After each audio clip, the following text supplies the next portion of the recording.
Guys, good afternoon. Welcome back sa aking YouTube channel. For today's video, check natin ang 2025 Honda Civic 2.0 RS EHEV CVT Platinum White Pearl. Guys, ito yung top of the line variant ng ating Honda Civic. Ang kanyang price is 2,010,000 pesos. So tour ko na kayo ngayon sa ating featured unit for today. Guys, quick review lang to kasi for release na itong unit na to. Ngayon lang uli ako nakakita ng bagong color ng Honda Civic dito sa dealership. So para at least meron na kayong idea kung gaano kaganda ang ating Platinum White Pearl. So naka LED headlights na tayo with daytime running lights. Then RS design front grille. Glossy black na siya, guys. Then yung emblem natin may resemblance na siya or may similarity sa ating Honda CR-V.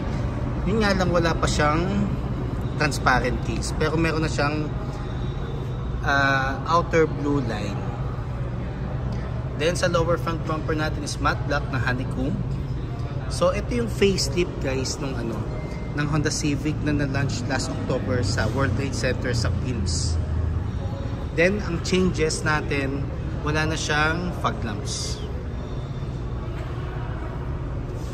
Pero ang addition dito is meron na siyang 4-eye sensor sa harap. Allah. Bakit? May background music na naman. Wala naman, Chief. Ano lang tayo, demo lang tayo. So nandito na tayo sa front portion. Then regarding sa engine, guys, 184 horsepower. Then 315 Newton meters of torque. So combination siya ng electric and motor engine, hybrid technology na siya. So mas powerful and yet mas fuel efficient. Kasi two engines ang magfa-function dyan. Pero normally pag in-start natin ng sasakyan, electric engine muna magfa-function. Then if ever kailangan niya na ng additional power, tsaka lang magba-back up or mag-response si motor engine.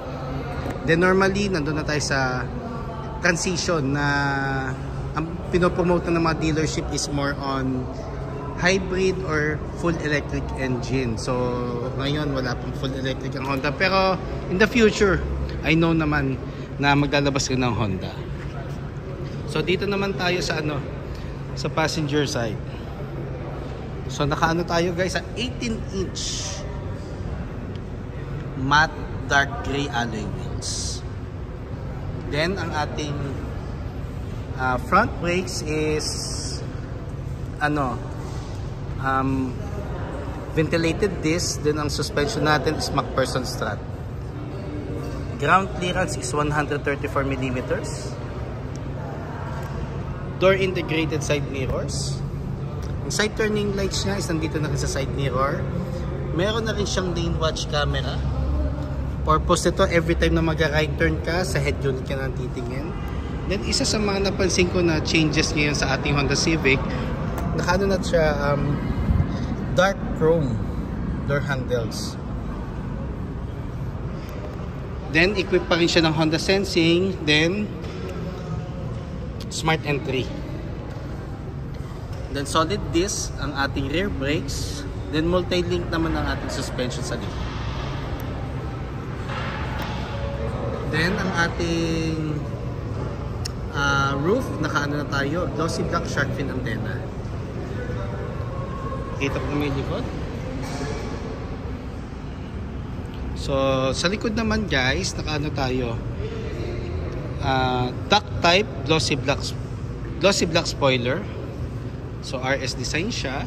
Then LED na ang ating taillights. Then meron na tayong reverse camera. Then sa lower rear bumper, meron na rin siyang 4-eye backup sensor. Yun yung nadagdag ngayon sa ating facelift na Honda Civic. Not unlike yung mga previous models, which is reverse camera lang ang ating accessories pag-aatas tayo. Pero ngayon, ginawa ni Honda, dinagdagan na rin siya ng sensors. Then, buksan natin, guys. Hopefully, bukas siya. O yun, bukas. So, pag binuksan mo nga pala ang Honda Civic, guys, fully open na siya. Then meron tayong 493 liters of cargo space. So ano siya, napaka spacious niya pagdating sa flexibility, lalo na pag may mga gusto kayong ilagay na na large luggages. Then meron tayong spare type na donut type. Then ito na yung tools niya. Then may lever tayo dito guys. So ang purpose na to, pag pinul mo, mafo-fold mo yung sandalan sa likod or sa second row seats. Pakita ko lang ulit guys ang ating passenger seat. So gasoline operated pa rin siya guys. So punta na tayo ngayon sa interior. So guys, nandito na tayo sa loob ng ating Honda Civic. Then nga pala, fuel tank capacity niya is 40 liters para at least may idea tayo. Dito muna tayo sa door panel natin guys, sa second row. So naka-urethane siya with carbon type with maroon accent. Then meron tayong glossy black na accent din dito sa door. Then naka-leather na tayo sa ating armrest dito sa door panel with red stitches. Then ang materials ng ating seats is leather and suede. So binalik ni Honda yung leather and suede guys. Then meron tayong armrest dito with 2 cup holders, adjustable headrest.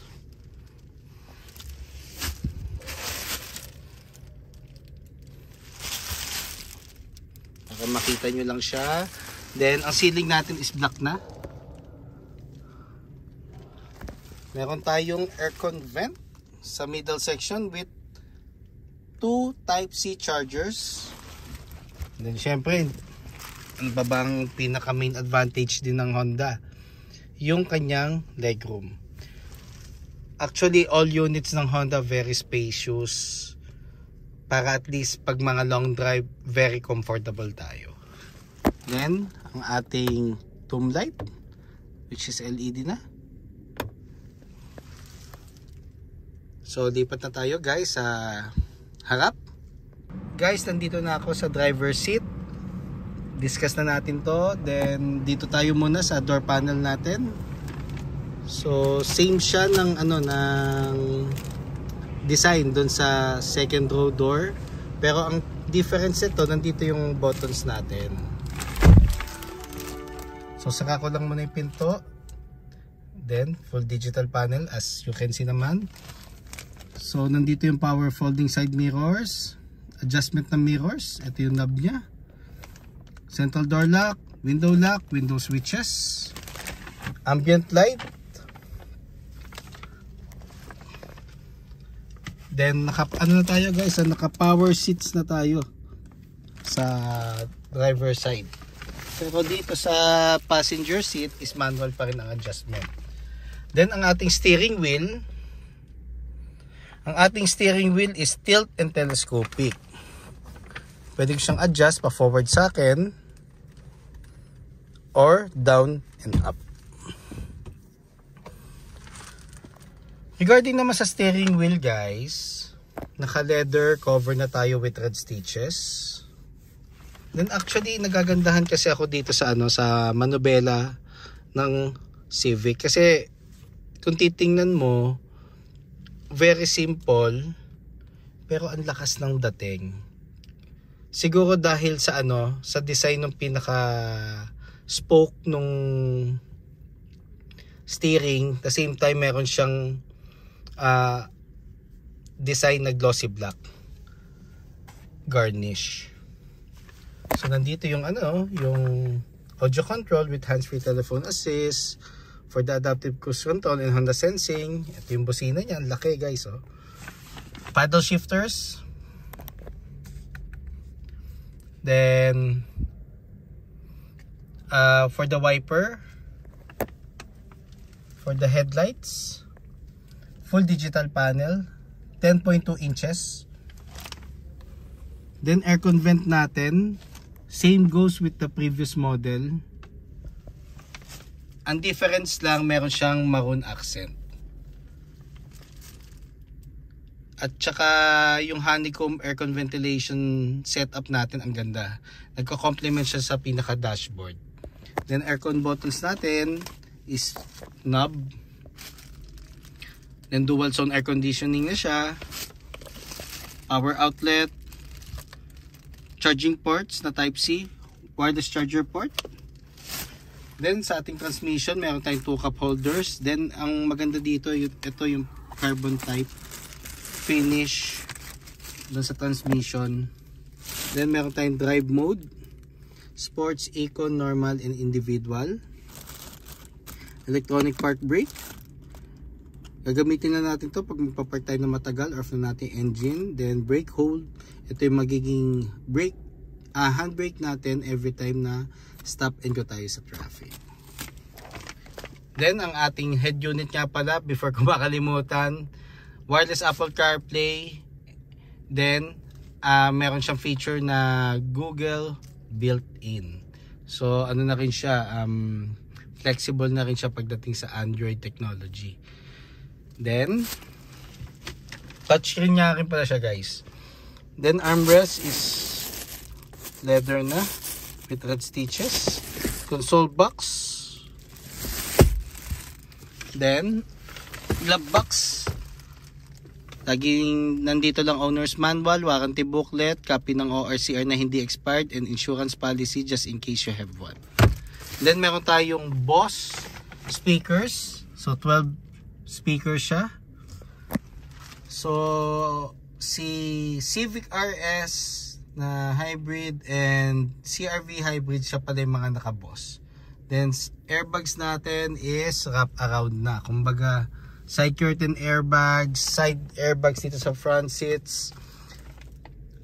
Dito rin airbags natin, dual airbags hanggang doon sa C-pillar. Meron siya. So hindi magpapahuli rin ang Honda pagdating sa safety technology ng ating sasakyan. Kaya worth the value of money talaga ang Honda, kasi it's more, and iba kasi ang market ng Honda eh. So magkakaiba naman ng perception or gusto ang mga kliyente. Pero kung gusto niyo ng value for money, fuel efficient, less maintenance, go for Honda. Then nandito rin pala ang ating map light, which is LED na. Ayan, visors natin, guys. Mirror na. Same goes sa passenger seat. So guys, yun lang muna, quick review lang naman. And yung interior nga pala nito, guys, hindi yung kinuna natin na white Ito yung yung isang unit. Kasi syempre for release na yun, so hindi na natin siya pwedeng pasukin. Para at least may idea kayo kung ano yung interior ng ating Civic Hybrid.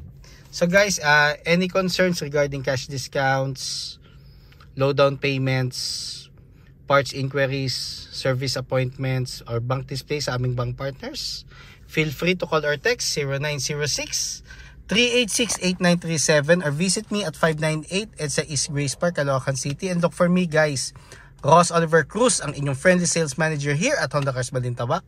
Looking forward to meet you here. Guys, and render my services to you. Kindly subscribe na rin sa aking YouTube channel para maging updated sa mga susunod na video.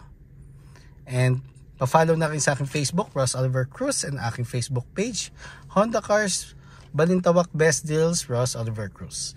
Yun lang, guys. Thank you and God bless.